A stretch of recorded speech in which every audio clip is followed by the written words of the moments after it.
Halo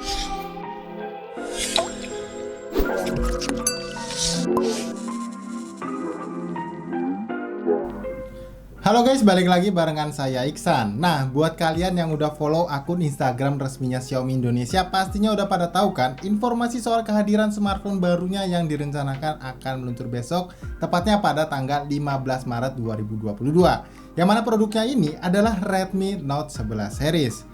Nah, kalau kita mengacu pada peluncuran globalnya sekitar 1 bulan yang lalu, Redmi Note 11 series ini akan menghadirkan 4 buah serinya nih guys. Dimulai dari seri yang paling basic adalah Redmi Note 11 reguler, Redmi Note 11S, Redmi Note 11 Pro yang masih 4G, dan Redmi Note 11 Pro Plus 5G yang pastinya sudah support dengan jaringan sinyal 5G. Dan berhubung pada series yang sebelumnya yaitu Redmi Note 10 series saya belum mereview seri yang Pro-nya, maka di video kali ini saya hanya akan membahas Redmi Note 11 series untuk yang series regulernya dan juga yang seri S-nya. Dan disclaimer sedikit nih guys, sebelum saya lanjutin ke inti videonya, di video kali ini saya bukan mau mereview apalagi unboxing gitu ya, tapi memberikan sedikit informasi aja soal beberapa hal yang mungkin perlu kalian ketahui dari seri Redmi Note 11 series kali ini. Seperti hal apa aja yang meningkat dari seri yang sebelumnya dan apa aja yang bikin menarik dari HP ini untuk bisa dijadikan alasan untuk kalian beli besok. Oke, kalau kalian perhatiin ya, di salah satu postingan di feed Instagram Xiaomi Indonesia, yang mana Xiaomi ngasih sampel foto dari kedua serinya nih, yaitu seri Redmi Note 11 reguler dan juga series Redmi Note 11 Pro-nya. Dan ini bisa jadi bukti kalau besok Xiaomi akan langsung memperkenalkan Redmi Note 11 series ini dari yang paling basic atau seri regulernya hingga ke seri yang Pro-nya nih guys. Ya walaupun untuk yang seri Pro Plus 5G-nya saya masih agak sedikit ragu ya kalau Xiaomi bakal langsung masukin ke pasar Indonesia. Tapi semoga aja lah ya, supaya kalian nantinya jadi punya banyak pilihan nih buat kalian beli. Nah, kalau ngomongin soal desain body, Redmi Note 11 series kali ini membawa konsep desain body yang flat kayak gitu ya guys ya di semua serinya. Hanya aja ada sedikit perbedaan nih antara seri regulernya dengan seri yang Pro-nya. Dimana untuk seri reguler atau basicnya, desain bodinya dibuat mengotak hanya pada bagian framenya aja. Dan untuk bagian back covernya di sisi kanan atau kirinya ini masih dibuat melengkung atau curve kayak gitu. Sedangkan untuk seri yang Pro-nya itu betul-betul full dibuat mengotak baik pada framenya maupun pada back covernya seperti desain body smartphone yang memang lagi hype saat ini. Nah, kalau kita ngomongin soal spesifikasi, Redmi Note 11 reguler nanti akan datang dengan membawa chipset terbaru dari Qualcomm, yaitu Snapdragon 680 yang berfabrikasi sebesar 6 nanometer. Dan untuk yang seri S-nya ini akan hadir dengan membawa chipset terbaru juga dari MediaTek, yaitu Helio G96 yang berfabrikasi sebesar 12 nanometer. Nah, kalau dibandingkan dengan seri pendahulunya, untuk seri yang regulernya ini terlihat mengalami peningkatan ya guys dari seri yang sebelumnya. Dimana pada seri yang reguler sebelumnya itu dibekali chipset Snapdragon 678 yang berfabrikasi sebesar 11 nanometer, sedangkan untuk seri regulernya kali ini membawa chipset terbaru dari Qualcomm yaitu Snapdragon 680 yang sudah berfabrikasi sebesar 6 nanometer. Memang kalau dilihat dari segi angka ini nggak terlalu banyak peningkatan ya, dimana dari 678 hanya naik ke 680 aja. Tapi secara struktur fabrikasi ini menurut saya udah mengalami peningkatan yang cukup signifikan. Dimana yang sebelumnya 11 nanometer tapi kali ini berubah menjadi 6 nanometer nih guys. Yang mana seharusnya ini nantinya akan membuat Redmi Note 11 reguler ini jadi lebih hemat baterai dan juga jadi lebih baik lagi dalam mengontrol suhu panas pada smartphone-nya. Nah, kalau untuk yang seri S-nya kali ini menggunakan chipset terbaru juga dari MediaTek yaitu Helio G96 yang berfabrikasi sebesar 12 nanometer. Dan lagi-lagi walaupun secara angka terlihat nggak banyak peningkatan, tapi dari segi performa ini bisa dibilang cukup baik ya dari seri yang sebelumnya yaitu Helio G95. Nah, kalau untuk urusan display, keduanya juga mengalami beberapa peningkatan nih, yaitu dari seri yang sebelumnya. Yang mana pada Redmi Note 11 reguler dan S kali ini sudah dibekali layar dengan refresh rate layar tinggi hingga 90Hz, di mana pada seri yang sebelumnya itu masih terbatas pada 60Hz aja.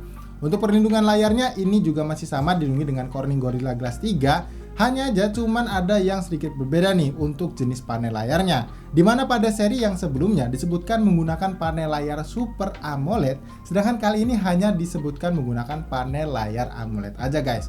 Dan untuk tingkat kecerahan layarnya juga mengalami sedikit penurunan, dimana yang sebelumnya mampu memberikan tingkat kecerahan hingga 1000 nits, sedangkan untuk kali ini hanya berkisar 700 nits aja. Tapi ya biarpun begitu saya rasa tetap aja akan cukup menarik untuk dicoba ya, karena refresh rate layar ini udah di-upgrade menjadi 90Hz. Oke, sekarang kita masuk ke bagian kameranya nih guys. Untuk di seri Redmi Note 11 regulernya ini mendapat sedikit peningkatan jumlah pixel pada bagian kamera utamanya. Yang mana di seri yang sebelumnya 48 megapiksel, saat ini naik menjadi 50 megapiksel, dan untuk kamera lainnya ini masih sama, yaitu 8 megapiksel untuk lensa ultrawide, 2 megapiksel untuk lensa makro, dan 2 megapiksel lagi untuk lensa depth sensornya. Juga untuk kamera selfie-nya ini masih membawa jumlah piksel yang sama seperti pendahulunya, yaitu sebesar 13 megapiksel. Nah, sedangkan kalau pada seri yang S-nya ini pada kamera utamanya mengalami peningkatan dari yang sebelumnya 64 megapiksel sekarang menjadi 108 megapiksel. Dan untuk kamera pendukung lainnya ini masih sama dengan versi yang sebelumnya juga, yaitu 8 megapiksel untuk lensa ultrawide, 2 megapiksel untuk lensa makro, dan 2 megapiksel lagi untuk lensa depth sensornya. Dan berbeda dari Redmi Note 11 yang kamera selfie-nya masih membawa resolusi kamera yang sama dengan pendahulunya, pada seri S-nya ini justru mendapat peningkatan jumlah pikselnya dari yang sebelumnya 13 megapiksel sekarang menjadi 16 megapiksel guys. Nah, tapi menariknya adalah meskipun mengalami peningkatan pada jumlah piksel lensa kamera utamanya, kedua smartphone ini justru turun performanya pada pilihan resolusi perekaman videonya nih guys. Yang mana kalau pada seri sebelumnya itu bisa merekam hingga di resolusi 4K 30 fps dan 60 fps untuk resolusi Full HD 1080p-nya, sedangkan kali ini diinformasikan hanya terbatas pada resolusi Full HD 1080p 30 fps untuk kedua lensanya. Tapi ya semoga aja ini tuh hanya persoalan update softwarenya aja ya, supaya resolusi perekaman videonya nanti bisa kalian tingkatkan lagi ketika udah ada update softwarenya. Oke, saya yakin sekarang muncul nih pertanyaan dari kalian soal MIUI berapa sih emang yang akan digunakan di Redmi Note 11 seriesnya kali ini. Dan jawabannya adalah MIUI 13 ya guys. Ya, meskipun begitu sangat disayangkannya memang sepertinya akan masih berbasis Android 11 ya, bukan Android 12-nya. Tapi lagi-lagi semoga aja akan segera mendapatkan update OS ke Android 12-nya ya, supaya nggak ketinggalan nih sama brand sebelah yang udah pakai basis Android 12-nya. Nah, sekarang kita masuk ke bagian akhir nih guys, yaitu soal harga. Kalau berpatokan pada harga retail di negara tetangga Malaysia, harga Redmi Note 11 reguler ini kemungkinan bakal dijual dengan harga mulai dari 2,5 juta untuk varian RAM 4/128GB-nya dan 2,7 juta untuk varian RAM 6/128GB-nya. Nah, sedangkan untuk yang seri S-nya ini akan dijual dengan harga mulai dari 3,1 juta untuk varian RAM 6/64GB-nya dan 3,4 jutaan untuk varian RAM 8/128GB-nya.